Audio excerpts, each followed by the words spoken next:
हाँ जी, नमस्कार दोस्तों। शिक्षा के इस ऑनलाइन प्लेटफॉर्म पर मैं अंकित भार्गव आप सभी बच्चों का हार्दिक अभिनंदन और स्वागत करता हूं विद्यार्थियों। देखिए विद्यार्थियों, हम लगातार राजस्थान के इतिहास से संबंधित क्लासें लेते आ रहे हैं।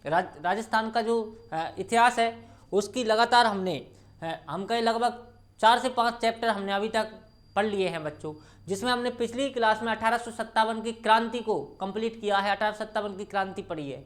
1857 की क्रांति के लगभग 4 पार्ट बन गए हैं बच्चों, लेकिन आप यकीन मानिए कि इस तरीके से यदि आपने 1857 की क्रांति को पढ़ा है तो बिल्कुल भी आपका प्रश्न बाहर जाने वाला नहीं है, क्योंकि हमने जितना डिटेल हो सकता था उस क्रांति को पढ़ा है। जितने डिटेल से वो क्रांति थी इतने डिटेल से पढ़ा है, बिल्कुल बारीकी से, गहनता से, और हर एक जो पहलू है उसका जहाँ से प्रश्न उठता है वह तथ्य मैंने आपको बताने का जो है प्रयास किया है बच्चों। उसी क्रम को, उसी श्रेणी को आगे बढ़ाते हुए बच्चों आज हम पढ़ने वाले हैं बच्चों राजस्थान में राजनीतिक जो है जागरण, यानी किस तरह राजनीति के प्रति लोगों का रुझान हुआ, किस तरह आंदोलन प्रारंभ हुए और अचानक एक राजनीतिक सत्ता राजस्थान में स्थापित हो जाती है। 1857 की क्रांति के कारण ही ये राजनीतिक जन जागृति या हम कहें राजनीतिक जो क्रांतियां हैं वो हमारे सामने आती हैं बच्चों। तो आप हेडिंग डालिए बच्चों। एक मिनट, शायद ये ब्लर कर रहा है, एक बार इसको ठीक कर देते हैं पहले से। देखिए बच्चों, पिछले 2 से 3 दिनों से क्लास मेरी नहीं आई थी। आपको ऐसा लग रहा होगा कि शायद सर बीच में छोड़ के चले गए। ऐसा नहीं है बच्चों, व्यस्तताओं के कारण मैं क्लास अपलोड नहीं कर पा रहा था और थोड़ा सर्वर का भी प्रॉब्लम हो गया था, तो इसलिए मेरी क्लास जो है नहीं आई थी। लेकिन अब पूर्ण रूप से सब कुछ ठीक है, तो आपको निश्चित रूप से पर डे क्लास देखने को मिलेगी बच्चों। आप जो हम अभी तक हमने पढ़ा है बच्चों, उसमें यदि हम देखें तो हमने पढ़ा है बच्चों सभ्यता। जो पढ़ी हैं चीज़ें वो सब इंपॉर्टेंट है बच्चों। सबसे प्रश्न आते हैं जब मैं आपको MCQ कराऊंगा, जब मैं आपको बताऊंगा। हमने सभ्यताएं पढ़ ली है। राजस्थान में ब्रिटिश आधिपत्य पढ़ लिया है बच्चों।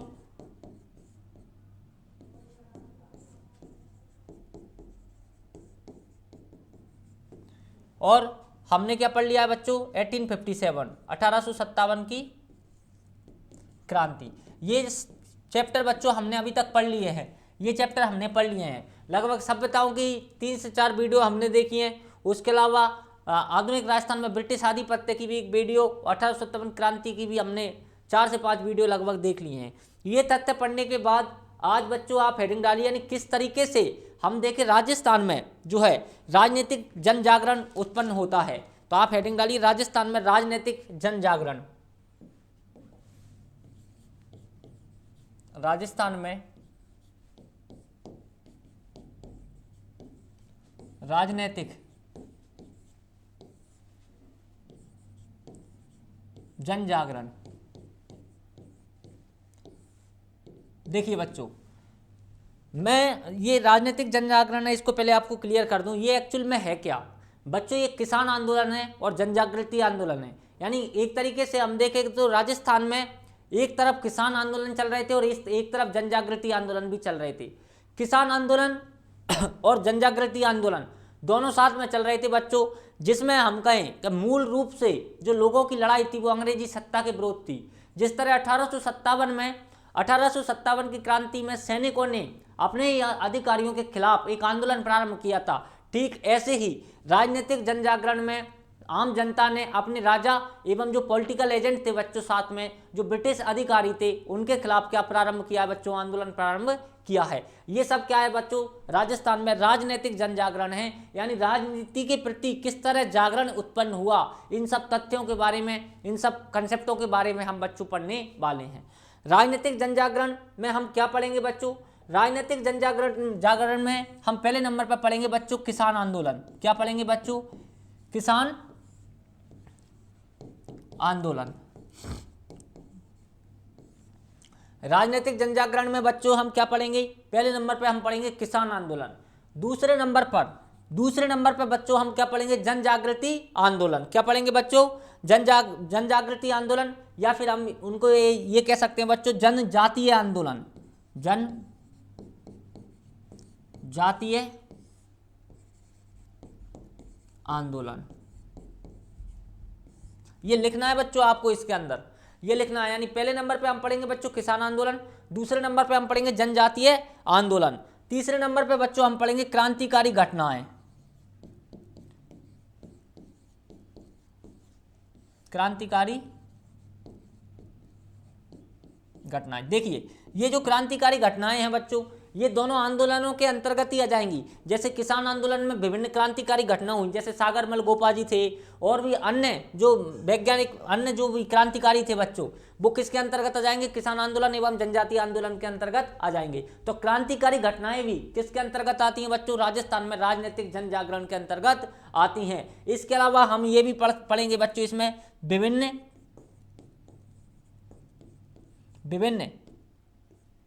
संस्थाएं, यानी इन आंदोलनों के चलते कई संस्थानों का गठन किया गया बच्चों।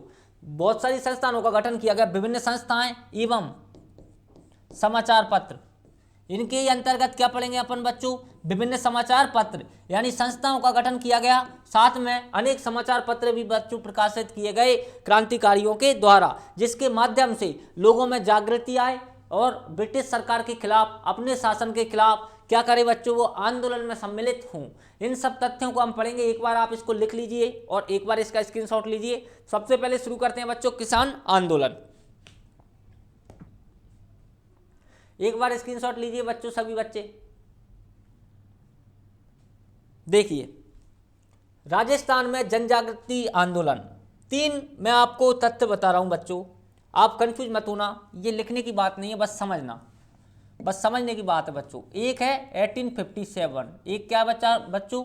1857। एक है बच्चों किसान आंदोलन, एक क्या है? किसान आंदोलन 1857 किसान आंदोलन। और एक और क्या है बच्चों? जनजातीय आंदोलन। जनजातीय, पीछे लिख लेना आप, आंदोलन, जनजातीय आंदोलन। ये 3 तथ्य हैं बच्चों। तीनों के बारे में एक बार मैं आपको शॉर्ट में समझा दूं ताकि हम इन तथ्यों में कंफ्यूज ना हो। देखिए, तीनों की तीनों तथ्य हैं मूल रूप से अंग्रेजों के विरोध में ही थे बच्चों, ये बात आपको याद रखनी है। 1857 की क्रांति किसने की बच्चों? किसने की? तो सैनिकों ने। किसने की बच्चों? सैनिकों ने। किसने की? सैनिकों ने। यानी जो अंग्रेजी सरकार में जो सेना भर्ती की गई थी, उसी ने अपने अधिकारियों के खिलाफ क्या किया बच्चों? विद्रोह किया। तो 1857 की क्रांति किसने की बच्चों? सैनिकों ने की। किसके खिलाफ? अंग्रेजों के खिलाफ। ये तथ्य आपको याद रखना है। अगर हम जो आऊबा के ठाकुर हैं, खुशहाल सिंह चंपावत, उनको हटा दें तो पूरी 1857 की क्रांति में हमको देखने को मिला कि जो सैन्य टुकड़ियां थी, जो सैन्य छावनियां थी, उनकी ही सेना ने अपने अंग्रेजी अधिकारियों के विरुद्ध क्या किया बच्चों? आंदोलन किया, क्रांति की। तो सैनिकों ने मूल रूप से 1857 की क्रांति में हिस्सेदारी की। यानी कौन थे बच्चों क्रांतिकारी 1857 में? सैनिक थे। किसान आंदोलन में क्रांतिकारी, देखिए किसान आंदोलन में मूल रूप से क्रांतिकारी बच्चों सिर्फ और सिर्फ कौन है बच्चों? किसान। सिर्फ और सिर्फ कौन है? किसान। यानी जो किसान नहीं है, जिसके पास खेती नहीं है, जिसके पास जमीन नहीं है, वो इस आंदोलन में हिस्सा उसने नहीं लिया। 1857 की क्रांति किसने की बच्चों? सैनिकों ने। किसके विरोध की? अपने अंग्रेजी सरकार के विरुद्ध की, यानी ब्रिटिश सरकार के विरुद्ध की। किसान आंदोलन में मूल रूप से किसने हिस्सेदारी की बच्चों? किसानों ने। किसके विरुद्ध की बच्चों? ब्रिटिश सरकार के विरुद्ध की या अपने राजा के विरुद्ध की, क्योंकि ब्रिटिश सरकार और राजा की संधियां हो चुकी थी। तो एक तरीके से हम कहें कि एक का विरोध करना, दोनों का विरोध करना हो रहा था। तो किसान आंदोलन किसने किया? किसानों ने। किसके खिलाफ किया बच्चों? अपने शासन के खिलाफ किया, अपने शासक के खिलाफ किया। जनजातीय आंदोलन। जनजातीय आंदोलन मूल रूप से किसके खिलाफ था? किसने किया बच्चों? जाति ने। किसने किया? कोई भी जाति। अब जिसमें हम जाति में पढ़ेंगे बच्चों, विभिन्न जो जातियां हैं, जैसे भील जाति ने किया, भील आंदोलन हम पढ़ेंगे, गरासिया आंदोलन हम पढ़ेंगे। तो किसने किया बच्चों? जातियों ने किया। इसमें किसान सम्मिलित नहीं थे। इसमें जमीन हो या ना हो, आपके पास जमीन हो या ना हो, आप व्यवसाय करते हो, आप कुछ ना करते हो, आप कुछ ना कुछ करते हो, जाति के हिसाब से यदि आप उनकी जाति में आ रहे हो, जो इस आंदोलन से संबंधित है, जिसके लिए आंदोलन किया गया है, उस जाति के हो आप, तो आप इसमें सम्मिलित हुए हो। समझ में आ रहा है? जैसे हम भील आंदोलन पढ़ेंगे, भीलों में चाहे कोई किसी के पास जमीन हो, चाहे कोई जमींदार हो, चाहे कोई किसी के पास जमीन ना हो, लेकिन जातियों के चक्कर में आंदोलन में सम्मिलित हुआ। और ये भी किसके खिलाफ किया? ब्रिटिश सरकार के खिलाफ किया। तो इसमें भी किसके खिलाफ थे? अंग्रेजों के खिलाफ, मूल रूप से अंग्रेजों के खिलाफ। इसमें अंग्रेजों प्लस शासकों, अंग्रेजों प्लस शासकों के खिलाफ था। और इसमें बच्चों क्या था, इसमें क्या था, अंग्रेजों प्लस शासकों के खिलाफ।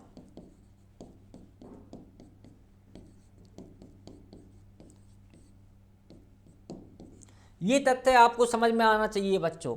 1857 की क्रांति किसने की, तो उसमें जनजाति या जन जागरण या जनता या समूह सम्मिलित नहीं हुआ था, मूल रूप से सैनिक थे बच्चों, जिन्होंने अपने अधिकारियों के खिलाफ क्रांति प्रारंभ की। दूसरे नंबर पर किसान आंदोलन। किसान आंदोलन में बच्चों कोई अन्य व्यक्ति सम्मिलित नहीं हुआ, जिसके पास सिर्फ और सिर्फ जमीन थी, जो लगानों से परेशान था, जो कर टैक्स से परेशान था, वे व्यक्ति इसमें सम्मिलित हुआ। यानी कौन हुए बच्चों, सिर्फ और सिर्फ किसान। तीसरी तरफ जनजातीय आंदोलन। जनजातीय आंदोलन में अन्य समाज का, चाहे हिंदू हो मुस्लिम हो, कोई सम्मिलित नहीं हुआ सिवाय सिर्फ उस जाति के। समझ में आ रहा है आपको, सिवाय उस जाति के कोई भी इसमें सम्मिलित नहीं हुआ, इसलिए इसको जनजातीय आंदोलन कहते हैं बच्चों। और ये भी किसके विरुद्ध में हुआ था, अंग्रेजों के एवं शासकों के विरुद्ध में हुआ था।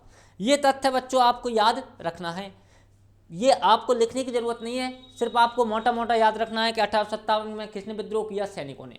दूसरी तरफ किसान आंदोलन में कौन थे, पूर्णतः किसान। तीसरी तरफ जनजातीय आंदोलन में कौन थे, एक जाति या समूह, बस ये इसमें सम्मिलित थे।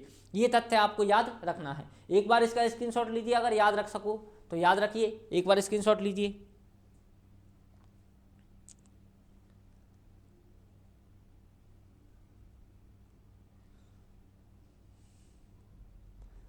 चलिए अब हेडिंग डालिए बच्चों आप, किसान आंदोलन। क्या हेडिंग डालना है बच्चों, किसान आंदोलन। किसान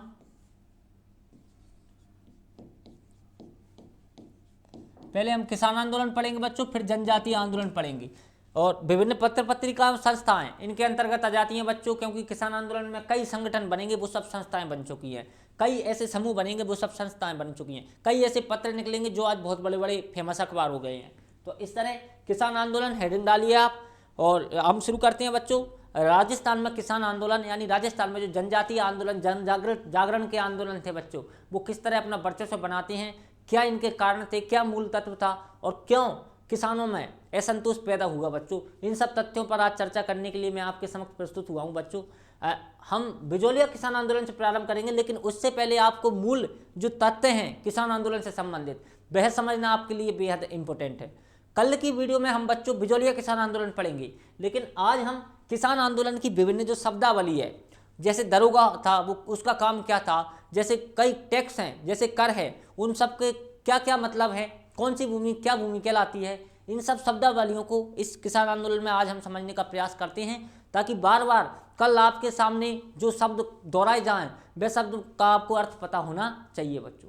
तो देखिए किसान आंदोलन, इसमें आपको सबसे पहली बात ये याद रखनी है बच्चों। क्या याद रखनी है सबसे पहली बात, किसान आंदोलन क्यों हुए बच्चों।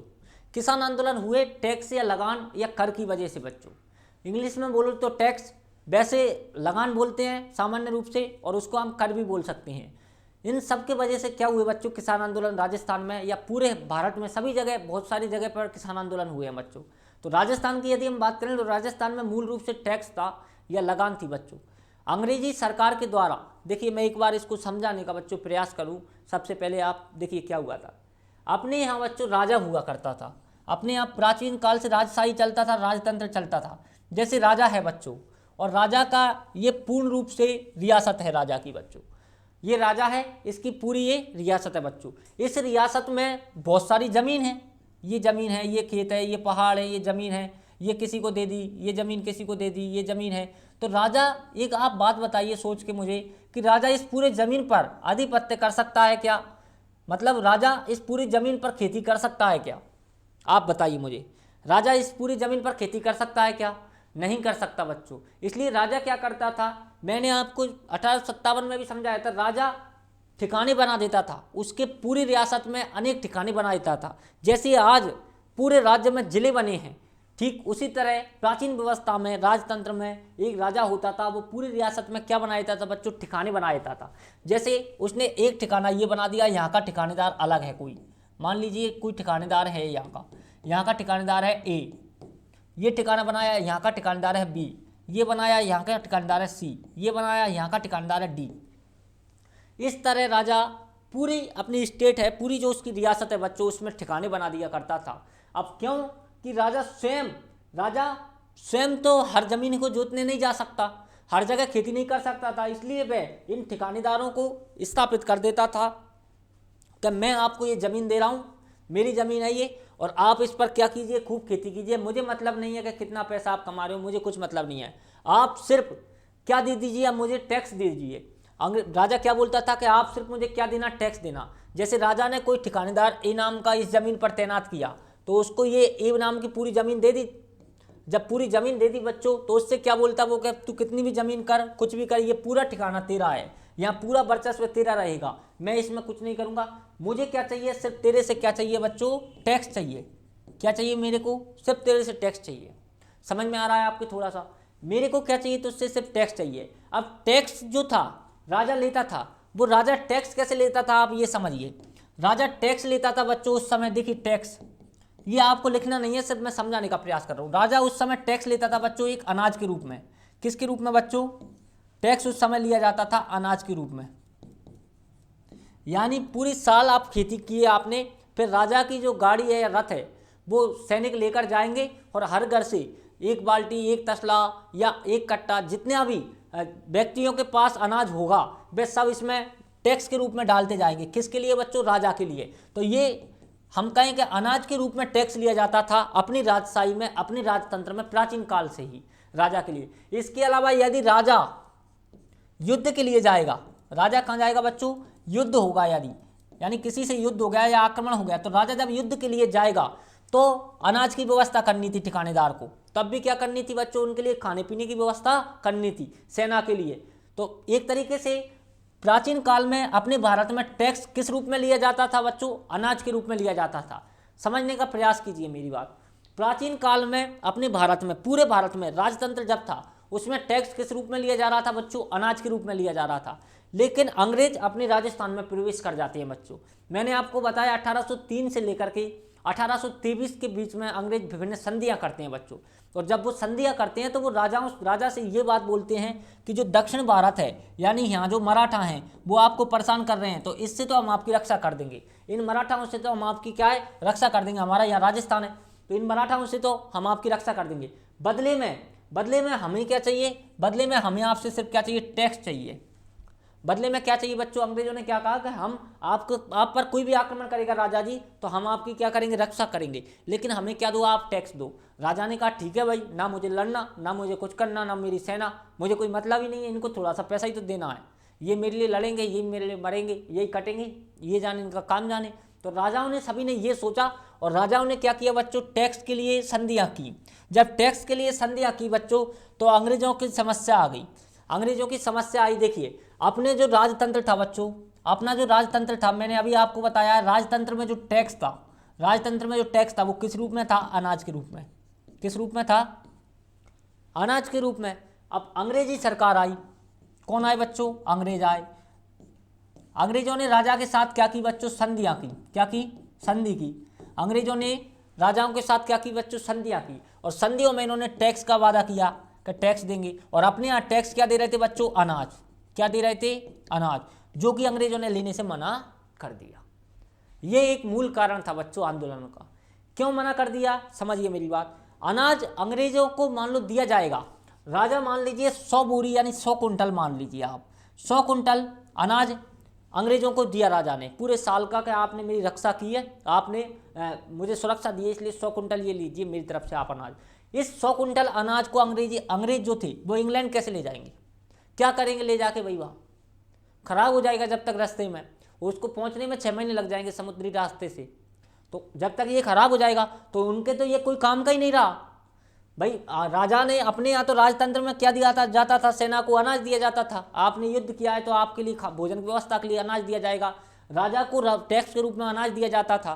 तो जब ये अनाज दिया जा रहा है और अंग्रेजों को भी ये अनाज दिया गया तो उन्होंने तो मना कर दिया इसको लेने से कि भाई हम इसका करेंगे क्या, हम आपकी रक्षा कर रहे हैं, हमें तो धन दो ना, हमें सोना चांदी दो। अंग्रेजों ने क्या कहा कि हमें क्या दो, पैसा दो, सोना चांदी दो। ये चीज़ें जब अनाज उन्होंने लेने से मना कर दिया तो जो अपने राजा थे उन्होंने टैक्स के रूप में सब पर लागू क्या कर दिया बच्चों, पैसा। क्या लागू कर दिया, पैसा, या एक तरीके से हम कहें सोने चांदी यानी जेवर, पैसा या जेवर आपको टैक्स के रूप में देना है राजा को। समझने का प्रयास कीजिए। अपने भारत में जो राजा था वो प्राचीन काल से क्या ले रहा था बच्चों, अनाज के रूप में टैक्स ले रहा था। लेकिन अंग्रेज जो थे, कौन थे बच्चों, अंग्रेज।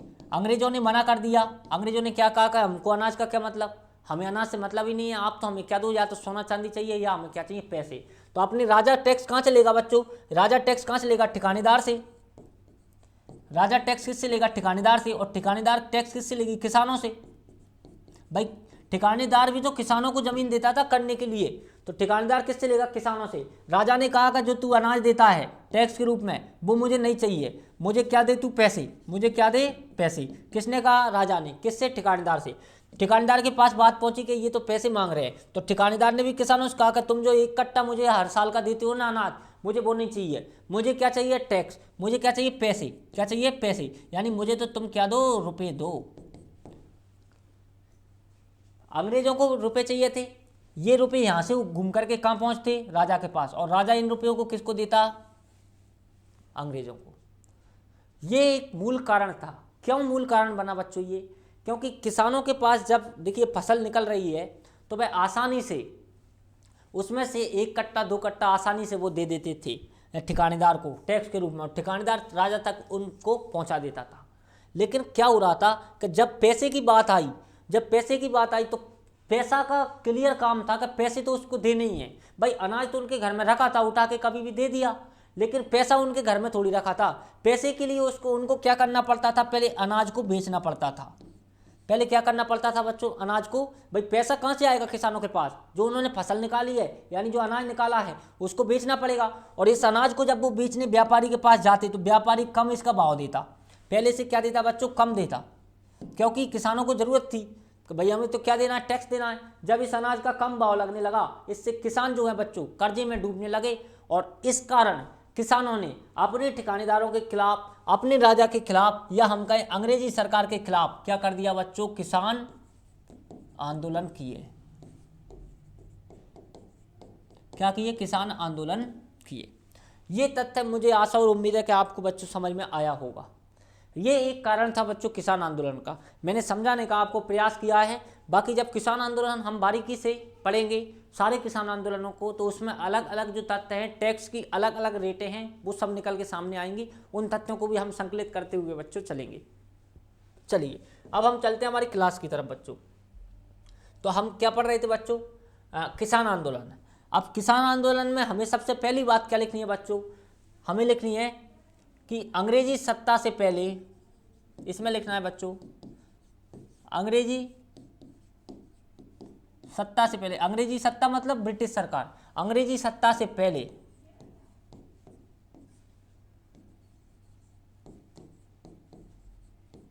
भूराजस्व व्यवस्था।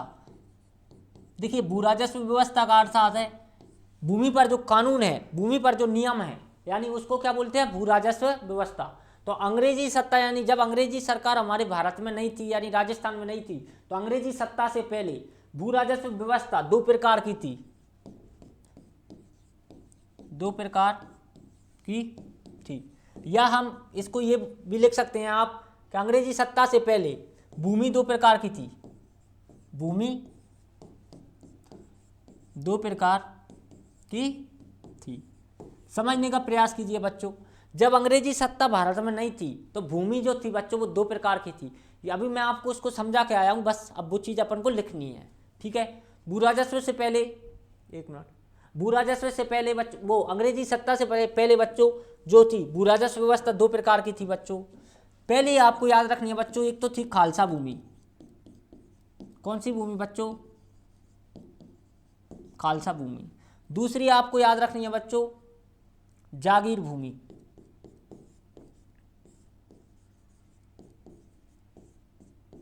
एक है बच्चों खालसा भूमि, एक है बच्चों जागीर भूमि। दोनों में अंतर समझिए बच्चों। खालसा भूमि वो होती थी जो राजा के सीधे नियंत्रण में होती थी। खालसा भूमि में लिखिए आप। देखिए मैं ये समझाने का प्रयास कर रहा हूँ आपको कि जब अंग्रेज नहीं आए थे अपने इंडिया में, तो अपने यहाँ राजतंत्र जो चलता था उसमें राजस्व जो व्यवस्था थी, भूमि के जो व्यवस्था थी बच्चों 2 प्रकार की थी। एक थी खालसा भूमि, एक थी जागीर भूमि। अब इसको समझिए आप। खालसा भूमि यह भूमि, इसमें लिखिए यह भूमि सीधे शासक के नियंत्रण में रहती थी। शासक यानी राजा, शासक के नियंत्रण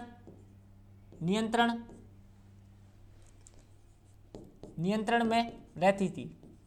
अभी समझाऊंगा बच्चों मैं।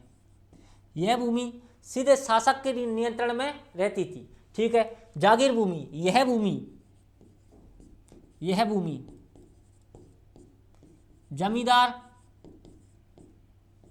जमींदार या ठिकानेदार के नियंत्रण में रहती थी।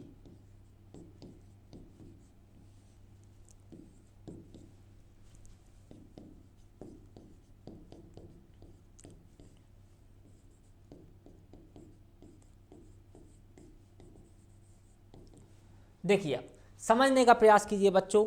जब अंग्रेजी सरकार अपने यहाँ भारत में नहीं आई थी तो राजा ने जो क्रम व्यवस्था बना रखी थी वो ये थी बच्चों कि दो तरह की भूमि होगी अब सभी रियासतों में।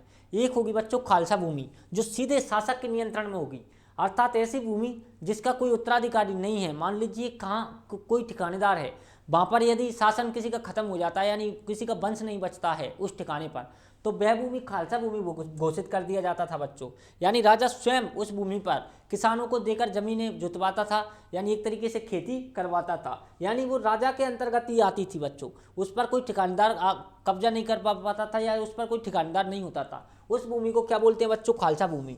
एक थी बच्चों खालसा भूमि जो स्वयं राजा के नियंत्रण में थी, यानी शासक के नियंत्रण में रहती थी।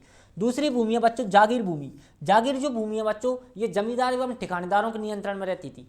यानी राजा स्वयं इस पर क्या नियुक्त कर देता था बच्चों? ठिकाने नियुक्त कर देता था, यानी ठिकानेदार नियुक्त कर देता था। जैसे आऊबा के ठाकुर हमने देखे थे बच्चों, खुशहाल सिंह चंपावत, तख्त सिंह ने उनको नियुक्त कर रखा था, जबकि वो जमीन उनकी नहीं थी। वो क्या थी बच्चों? जागीर भूमि थी। वो क्या थी बच्चों? जागीर भूमि थी। उस ठिकाने पर कैसी भूमि थी? जागीर भूमि थी। तख्त सिंह ने उनको क्या कर रखा था बच्चों? नियुक्त कर रखा था। तो इसी तरह ये दो प्रकार की राजस्व व्यवस्था अंग्रेजी सरकार से पहले अपने यहाँ बच्चों प्रचलित थी। कैसी व्यवस्था थी? एक थी खालसा भूमि और दूसरी थी जागीर भूमि। ये तथ्य बच्चों आपको क्या याद रखना है, यानी कौन कौन सी भूमि याद रखना है?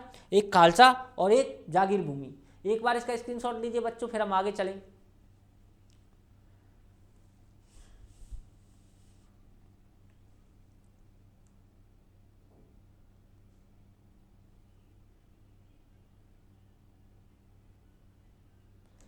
चलिए, अब एक और पॉइंट बच्चों इसमें लिखिए। राजस्थान में ब्रिटिश सत्ता से पूर्व, राजस्थान में ब्रिटिश सत्ता से पूर्व यानी ब्रिटिश जो सरकार थी उससे पहले, ब्रिटिश सत्ता से पूर्व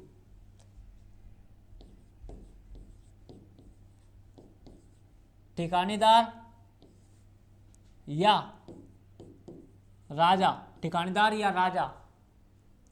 तथा किसानों के बीच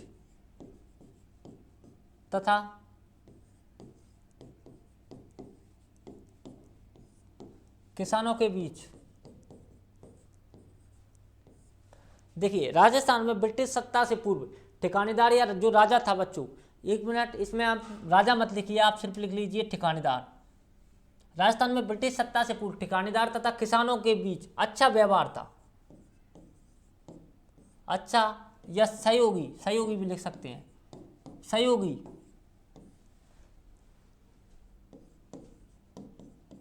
व्यवहार था। देखिए, आप समझने का प्रयास कीजिए बच्चों। जब अंग्रेजी सत्ता राजस्थान में नहीं आई तो जो ठिकानेदार हुआ करता था या राजा हुआ करता था उसका किसानों के साथ अच्छा व्यवहार रहा है, क्योंकि किसानों की वह रक्षा करता था। जब भी कोई आक्रमण कर रहा है उस रियासत पर तो वो राजा क्या है, सेना लेकर उसको खदेड़ने का प्रयास कर रहा है या उससे युद्ध कर रहा है, तो किसान भी खुश थे, ठिकानेदार भी खुश था और राजा भी खुश था। राजा को भी वो आसानी से खुशी में टैक्स दिया करते थे अनाज के रूप में। तो अंग्रेजी सत्ता से पहले जो किसान थे बच्चों, राजा के या ठिकानेदार के बेहद सहयोगी हुआ करते थे, यानी उनके आपसी संबंध बहुत अच्छे थे बच्चों। लेकिन जब अंग्रेजी सत्ता आ जाती है तो वो टैक्स लागू कर देती है, और जब टैक्स लागू कर दिया जाता है तो ठिकानेदार को मजबूरी में किसानों से टैक्स लेना पड़ता था, और जब मजबूरी में वह टैक्स ले रहा है तो वह मजबूरी उसकी क्रूरता में बदल जाती है और किसान उसके खिलाफ विरोध में उतर जाते हैं बच्चों। ये एक तथ्य इसमें सामने आता है। तो आप इसमें लिखिए, राजस्थान में ब्रिटिश सत्ता से पूर्व ठेकेदार तथा किसानों के बीच अच्छा या सहयोगी व्यवहार था। वे एक दूसरे के वे मतलब कौन? ठेकेदार और किसान। वे एक दूसरे के सहयोगी हुआ करते थे, सहयोगी हुआ करते थे। कैसे सहयोगी हुआ करते थे? ठेकेदार ने कहा कि यार वो गांव के किसी किसान से कि यार भाई मेरे खेत पर तू हल जोत दे यार, तो ठीक है ठेकेदार साहब मैं जा रहा हूँ। और ठेकेदार ने से उसने कहा किसान ने कि महाराज इस बार तो कम ही अनाज निकला है, एक कट्टा कम ले जाओ। कि ठीक है यार। मतलब एक तरीके से हम ये कहें कि एक दूसरे के वो क्या थे बच्चों? सहयोगी थे, एक दूसरे को सहायता प्रदान करते रहते थे। ये तथ्य भी बच्चों इसमें महत्वपूर्ण लाइन रखता है। एक बार इसका स्क्रीनशॉट लीजिए, फिर हम आगे बढ़ते हैं बच्चों।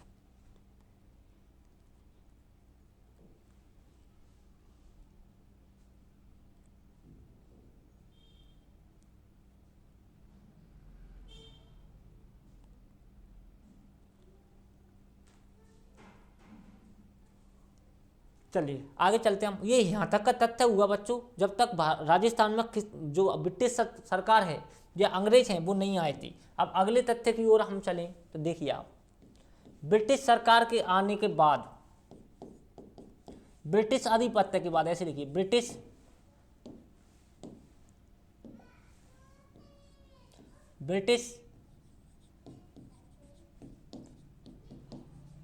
आधिपत्य के बाद, ब्रिटिश आधिपत्य के बाद क्या हुआ बच्चों? ब्रिटिश आधिपत्य के बाद किसानों पर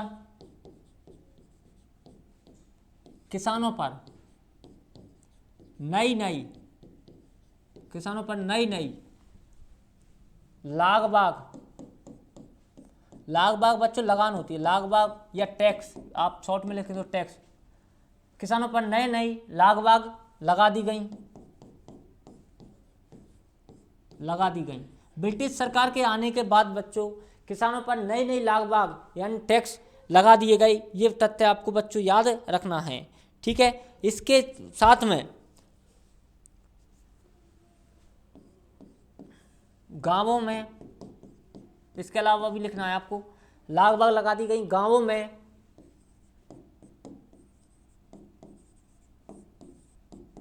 अधिकांश लघु उद्योग बंद होने लगे। क्यों बंद होने लगे बच्चों? क्योंकि मैंने आपको समझाया है 1803 से 23 के बीच की जो संधियां थी उसका प्रमाण ये था कि हम आपके क्षेत्र में व्यापार करेंगे। जब अंग्रेज क्षेत्र में व्यापार करने आ रहे हैं तो उनके जो घरेलू उद्योग हैं वो प्रभावित होंगे। तो नए जो उद्योग आए, जैसे आप समझिए कि कोई मान लीजिए उस समय झाड़ू बनाता था, लेकिन अंग्रेजों ने एक नया टेक्निकल झाड़ू निकाल के लाए, तो फिर उस झाड़ू को जो बनाने वाला था उससे खरीदना बंद कर दिया और अंग्रेजी सरकार का जो झाड़ू था उसको सब पसंद करने लगे। तो एक तरीके से नए जो उद्योग थे या लघु जो उद्योग थे बच्चों वो बंद होने लगे। तो ब्रिटिश आधिपत्य के बाद किसानों पर नई लाग बाग थोप दी गई, यानी टैक्स लगा दिया गया। साथ में गाँवों में अधिकांश लघु उद्योग बंद होने लगे। इसके अलावा हम ये भी लिख सकते हैं इसमें,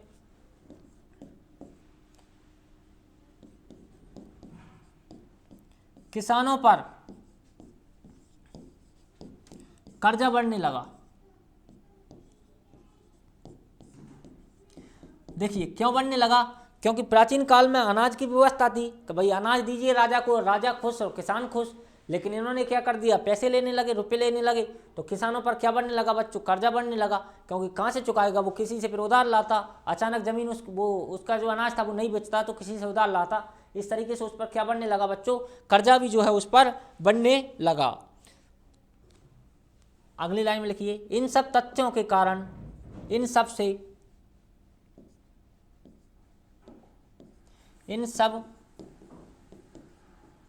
तथ्यों के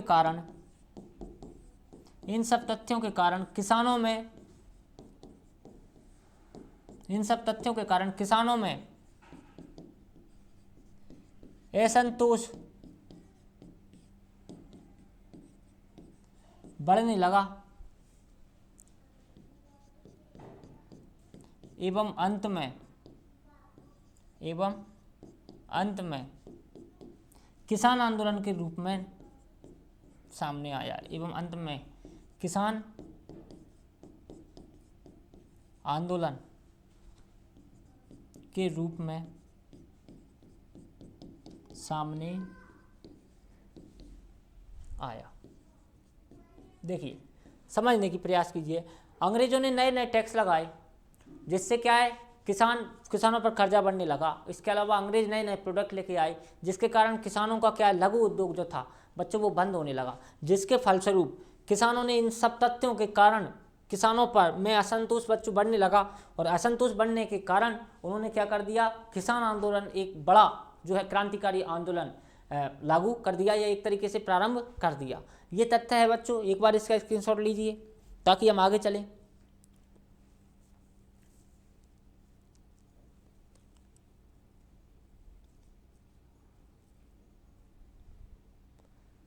चलिए आगे चलते हैं बच्चों हम। देखिए, अब आप हेडिंग डालिए भूमि से संबंधित शब्दावली।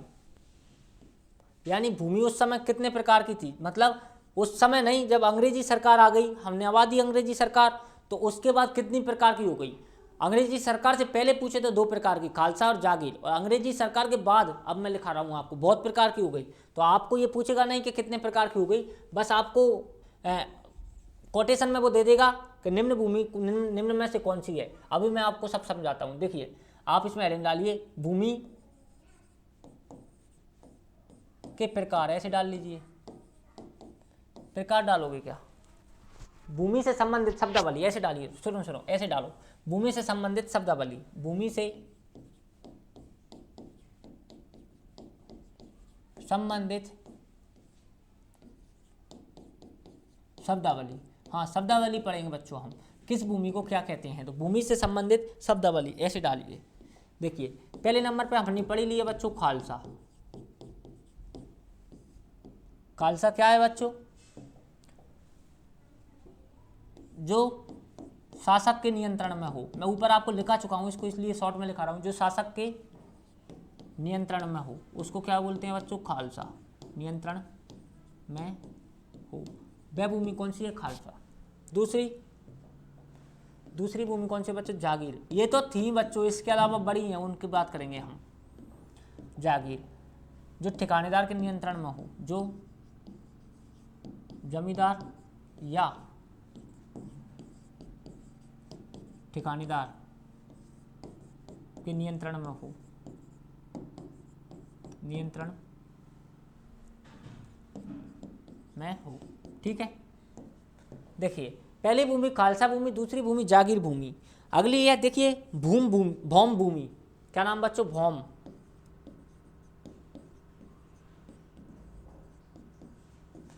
इस पर बच्चों लगान नहीं लगाया जाता। भौम भूमि कौन सी भूमि होती है, इस पर क्या है, लगान नहीं लगाया जाता, यानी जागीरी भूमि है जिस पर लगान नहीं लगाया जाता। तो लिखना है यह यानी जागीर में ही दी जाती है भूमि, तो जागीरी भूमि है जिस पर लगान मतलब कर, लगान मतलब क्या होता है बच्चों, कर। मैंने कोष्टक में लिख दिया, कर नहीं लगाया जाता, कर नहीं लगाया जाता। ये बात भी बच्चों आपको याद रखनी है। ये 3 भूमि, एक बार स्क्रीनशॉट लीजिए, फिर हम आगे चलते हैं।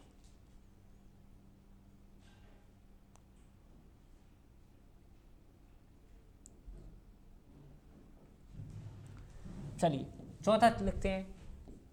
चौथी है बच्चों शासन भूमि। शासन भूमि कौन सी है बच्चों, शासन भूमि, यानी पुण्य के उद्देश्य से प्राप्त भूमि। शासन भूमि पुण्य के उद्देश्य से प्राप्त भूमि। देखिए, यानी जो पंडित हुआ करते थे बच्चों शासन काल में, उनको शासन भूमि दिया जाती थी कि आप इस पर शासन कीजिए पुण्य के उद्देश्य से, कि हमें पुण्य करना है। जैसे 2 बीघा जमीन है भाई, मैंने बोल रखी है कि मुझे इस मंदिर के लिए दान करनी, 2 बीघा जमीन मैंने क्या कर दी, दान कर दी। पुण्य के उद्देश्य से प्राप्त भूमि क्या है, शासन भूमि कहलाती है। इस पर शासन कौन करता है, पुजारी करता है, पुरोहित करता था प्राचीन काल में। तो ये एक शासन भूमि भी आपको याद रखनी है। इसके अलावा इनाम भूमि बच्चों, इनाम भूमि, इनाम भूमि, इनाम भूमि क्या है बच्चों, वेतन के रूप में प्राप्त होती है। ये मतलब एक तरीके से हम कहें कि जैसे सेना में किसी ने बहुत अच्छा कार्य किया है किसी युद्ध में, तो उसको इनाम के रूप में एक भूमि दे दी, उसको क्या बोलेंगे, इनाम भूमि। तो पुरस्कार के रूप में प्रदान भूमि बोलते हैं, इसको क्या बोलते हैं,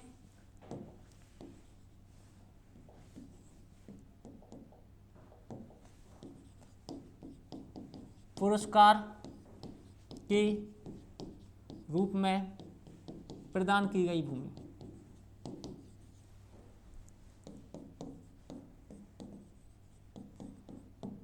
देखिए जैसे किसी ने युद्ध में बहुत अच्छा काम किया, किसी सेनापति ने, राजा ने कह दिया कि जा मेरे फलाने 21 गांव तेरे याद से, तो पुरस्कार के रूप में प्रदान भूमि कौन सी भूमि होती है बच्चों, इनाम भूमि होती है।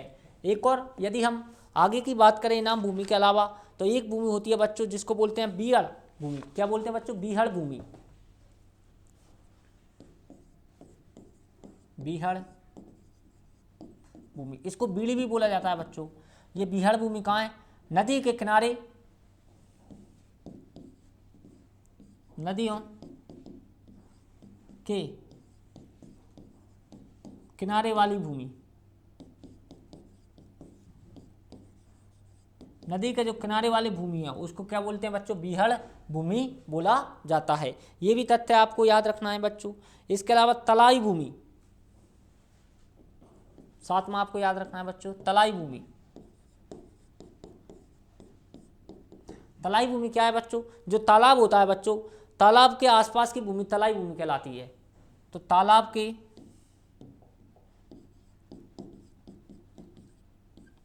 के आसपास की भूमि, आस पास की भूमि। अब ये मैं आपको लिखा क्यों रहा हूं बच्चों, पूछ लेता है वो, तालाब के आसपास की भूमि निम्न में से कौन सी भूमि है, फिर आपके पास 4 ऑप्शन आएंगे, शासन भूमि, इनाम भूमि, बीहड़ भूमि, तलाई भूमि। आपको पता होना चाहिए तालाब के आसपास कौन सी भूमि है, तलाई भूमि है। इस भूमि पर बच्चों टैक्स ज़्यादा लिया जाता था, क्योंकि तालाब में रहता था बच्चों पानी, और जब तालाब में पानी है बच्चों तो क्या होगा, इसकी सिंचाई आसानी से होगी और इस पर जो फसल है वो भी अच्छी होगी, इसलिए इस पर टैक्स क्या है बच्चों, ज़्यादा लिया जाता था। तलाई भूमि, तालाब के आसपास की भूमि क्या कहते हैं बच्चों, तलाई भूमि कहते हैं। इसके अलावा भी यदि हम देखें तो एक होती थी बच्चों पीवल भूमि, तो आप एक और लिख लीजिए इसमें, पीवल भूमि,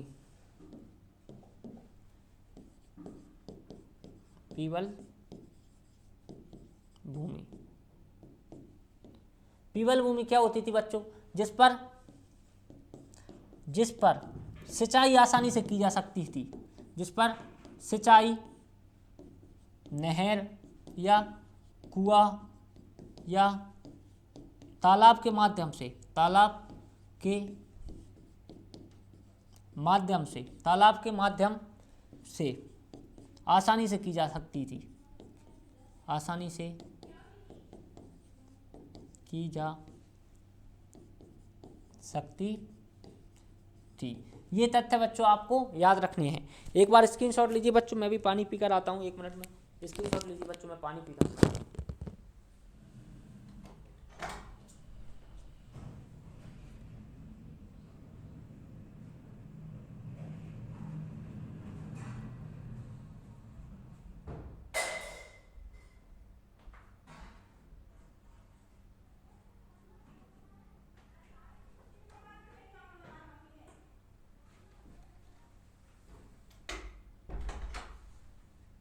चलिए बच्चों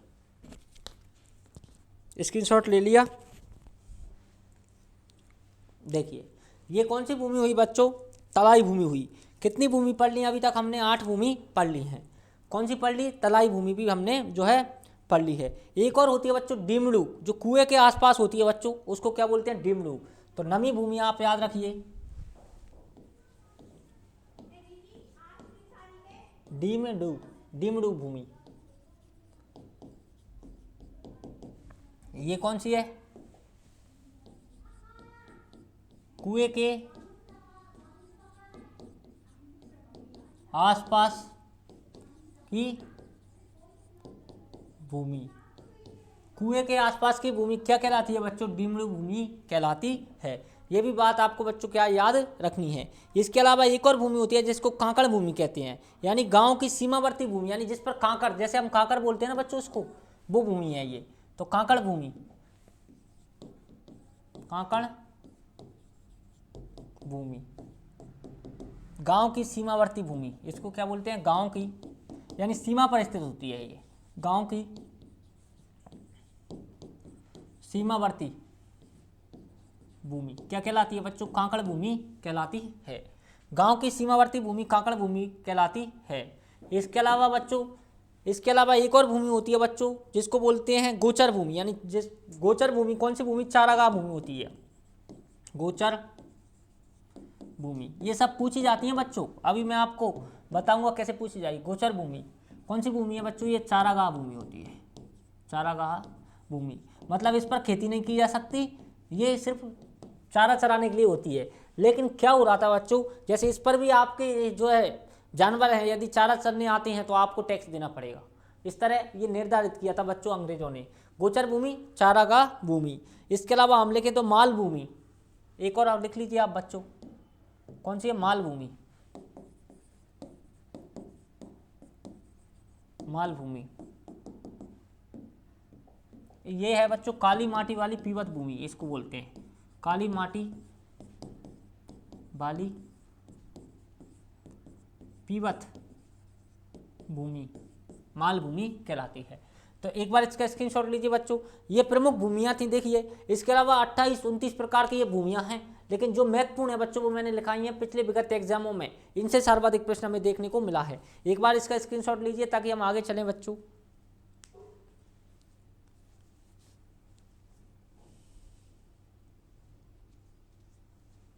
एक बार स्क्रीनशॉट लीजिए बच्चों।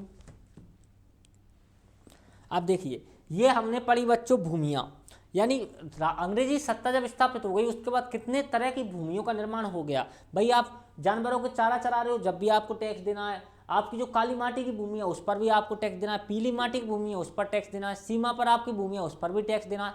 अर्थात हम ये कहें कि किस तरह अंग्रेजी सत्ता ने पूरी भूमियों का विभाजन करके रख दिया। चलिए आगे अब हम पढ़ते हैं विभिन्न लाग बाग, यानी क्या क्या लाग बाग अंग्रेजी सत्ता ने राजाओं के विपक्ष रखी या ठिकानेदार के समक्ष प्रस्तुत की और किसानों को देनी पड़ी। तो आप हेडिंग डालिए प्रमुख लाग बाग, कोष्टक में आप लिख सकते हो टैक्स, क्या लिख सकते हो? टैक्स, या कोष्टक में लिख देना कर, या कोष्टक में लिख देना लगान। प्रमुख लाग बाग, क्या क्या लाग बाग थी बच्चों? प्रमुख लाग बाग, चलिए पहली लाग बाग पढ़ते हैं बच्चों हम। एक लाग बाग लागू की थी बच्चों अंग्रेजों ने, जिसका नाम था सिंगौटी कर। क्या नाम था बच्चों? सिंगौटी। ये बच्चों मवेशी के क्रय विक्रय पर ली जाने वाली लाग बाग थी, सिंगौटी कर। पहली डालिए आप, सिंगौटी कर। ये क्या है बच्चों? ये है मवेशी के, एक मिनट, मवेशी के क्रय विक्रय पर ली जाने वाली लाग, ली जाने वाली लाग की। देखिए आप, अभी मैंने आपको पढ़ाया है बच्चों, अभी पिछली उसमें हम पढ़ के आए हैं कि एक थी बच्चों गोचर भूमि, यानी जो चारागाह भूमि थी। इस पर यदि आपका मवेशी चारा चरता है तो आपको टैक्स देना पड़ेगा। जब ये अंग्रेजों ने लागू की तो कई जो किसान थे बच्चों, उन्होंने अपने जानवरों पशुओं को बेचना प्रारंभ किया। जब अंग्रेजों ने ये देखा कि ये जानवर पशुओं को बेच रहे हैं तो उन्होंने ये टैक्स लागू किया बच्चों, जिसका नाम क्या है? सिंगौटी कर। यानी आपने जानवर बेचा तो आपको क्या देना है बच्चों? टैक्स देना पड़ेगा। और जिसने खरीदा है उसको भी क्या देना पड़ेगा? टैक्स देना पड़ेगा।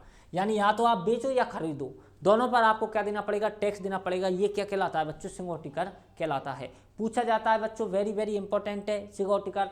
मवेशियों के क्रय विक्रय पर ली जाने वाली लाग, यानी लाग का मतलब हो गया बच्चों टैक्स। मैं बार बार आपको नहीं बताऊंगा लाग का मतलब क्या हो गया? टैक्स। यानी सिक्योरिटी के क्रय विक्रय, यानी आप जो मवेशी है, मवेशी के क्रय विक्रय, यानी आप जानवर को बेचो या खरीदो, आपको क्या देना पड़ेगा, टैक्स देना पड़ेगा। ये अंग्रेजों की नीति थी बच्चों। पहला आपने लिखा सिक्योरिटी कर, दूसरा आपको लिखना है बच्चों जाजम कर। ये बेसिकली औरंगजेब के समय आया था बच्चों, और भूमि के विक्रय पर ली जाने लगी। जब इन सब टैक्सों का जो है या लगानों का जो है क्रम बढ़ता गया, तो जब किसानों ने अपनी भूमि भी बेचना प्रारंभ किया था कि भाई कौन टैक्स दे, इससे अच्छा भूमि बेच दो पूरे और कुछ धंधा करेंगे। तो भूमि पर लिए जाने वाला कर कौन सा था बच्चों, जाजम कर।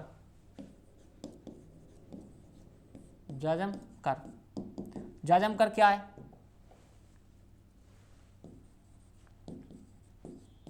भूमि के विक्रय पर लिए जाने वाला कर।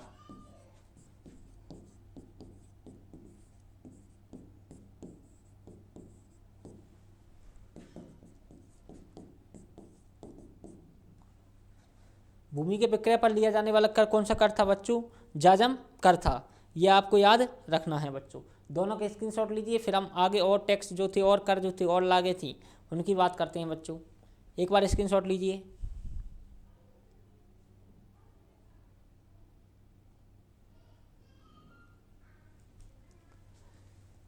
चलिए, तीसरा है बच्चों न्योता कर। क्या नाम बच्चों,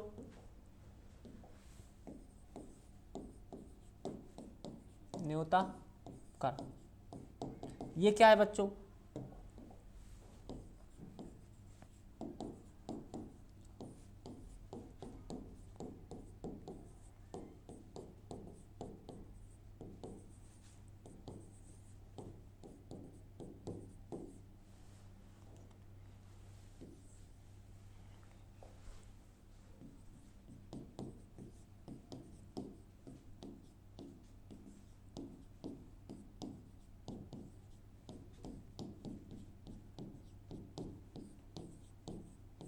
देखिए जब भी जमींदार या ठेकेदार जो था उसके लड़के या लड़की की शादी होती थी, तो पूरे गांव से या पूरे ठिकाने से वो क्या लेता था, टैक्स लेता था अपने लड़के या लड़की की शादी के लिए, और उसको क्या बोलते थे बच्चों, न्योता कर बोलते थे।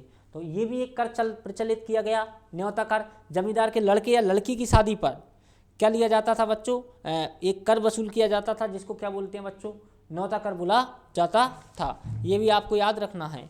एक और कर था बच्चों जिसका नाम है आपके खिचड़ी लाभ।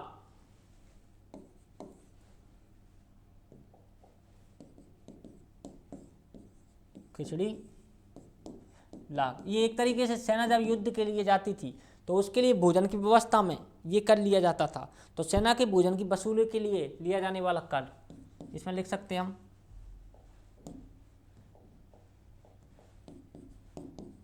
सेना की भोजन व्यवस्था के लिए, भोजन व्यवस्था के लिए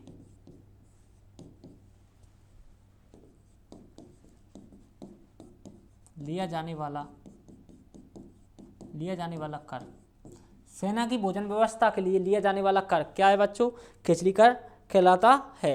एक है बच्चों कुंवर जी का घोड़ा, कुंवर जी का घोड़ा लाग, यानी घोड़ा खरीदने के लिए भी कर लिया जाता था। तो इसका भी आप लिख लीजिए। पांचवा कुंवर जी का घोड़ा लाग। ये कौन सी लाग है बच्चों, कुंवर जी का घोड़ा लाग, यानी घोड़ा खरीदने के लिए लिया जाने वाला कर। घोड़ा खरीदने के लिए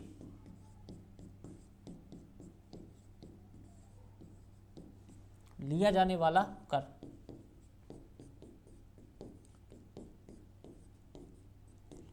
ये भी आपको बच्चों याद रखना है, घोड़ा खरीदने के लिए लिया जाने वाला कर। ले कौन रहा है बच्चों, जमींदार या ठेकेदार। एक बार इसका स्क्रीनशॉट लीजिए, फिर आगे लिखते हैं बच्चों।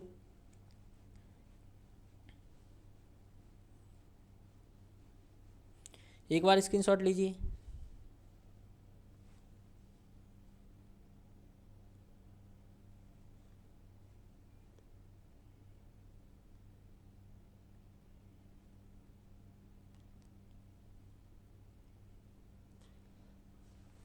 चलिए देखिए, ये प्रमुख बच्चों कर थे। क्या थे बच्चों, प्रमुख कर, जो किस में लिए जाते थे बच्चों, आपकी अंग्रेजी शासन व्यवस्था में ये लिए जाने लगे। प्रमुख कर थे। इसके अलावा और भी कर थे बच्चों, जैसे मालवा कर था, अवैध वसूली कर था, अन्य इत्यादि कर थे। लेकिन ये महत्वपूर्ण करें बच्चों, इसके अलावा जो भी चबरीकर वगैरह आएंगे वो हम विभिन्न किसान आंदोलन में साथ में पढ़ते आएंगे बच्चों। ये मैंने आपको समझाने का बच्चों एक प्रयास किया था कि किस तरह अंग्रेजी सत्ता ने हमारी पूरी राजस्व व्यवस्था या हम कहें भू राजस्व व्यवस्था को बिगाड़ने का प्रयास किया, और जिसके फलस्वरूप किसानों ने अपने ठिकानेदारों के खिलाफ, अपने राजाओं के खिलाफ एवं जो है अंग्रेजी सत्ता के खिलाफ विरोध करना प्रारंभ किया, और एक विभिन्न या विशाल किसान आंदोलन के रूप में उभर कर अनेक आंदोलन हमारे सामने आते हैं बच्चों। ये तथ्य थे, ये कंसेप्ट थे। चलिए आज हमने क्या पढ़ा, एक बार हम प्रारंभ करते हैं बच्चों।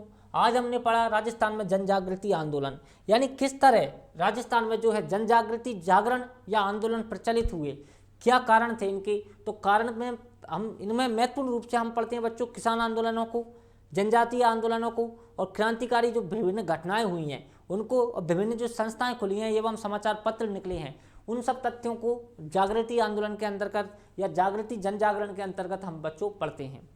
दूसरी तरफ हमने देखा 1857 की क्रांति सैनिकों ने की, किसान आंदोलन किसानों ने किया, और जनजातीय आंदोलन जाति या समूह के द्वारा किया गया। उसी तरह हमने किसान आंदोलन में पढ़ा बच्चों कि जब अंग्रेजी सत्ता की स्थापना भारत में या राजस्थान में नहीं हुई थी, उससे पहले किसान एवं जो ठिकानेदार था बच्चों वो दोस्त की तरह रहते थे, एक दूसरे के सहयोगी थे, उदारवादी, एक दूसरे के प्रति व्यवहार था, कोई भी अनबन आपस में नहीं थी। ठिकानेदार से किसान ने कहा कि महाराज इस बार जो है ठिकानदार साहब मेरे पास अनाज की पैदावार नहीं हुई है, इसलिए मैं इस साल का टैक्स नहीं दे पाऊंगा, अगली साल एक साथ दे दूंगा आपको। ठिकानदार ने कहा कोई बात नहीं, मजे करो। इस तरह का सिस्टम चला आ रहा था राजशाही में, अपने राजतंत्र में। अचानक से बच्चों इसमें मोड़ा जाता है नया, और क्या मोड़ा जाता है बच्चों, अंग्रेज जो है प्रवेश ले लेते हैं। अंग्रेजों के प्रवेश से पहले अपने राजस्थान में या पूरे भारत में दो तरह की भूमि लागू कर रखी थी। एक होती थी बच्चों खालसा भूमि, जो राजा के सीधे नियंत्रण में रहती थी, जिस पर राजा का ही नियंत्रण था, राजा जिसको चाहे उसको दे, उसे उस भूमि से पर किसी का अधिकार नहीं था।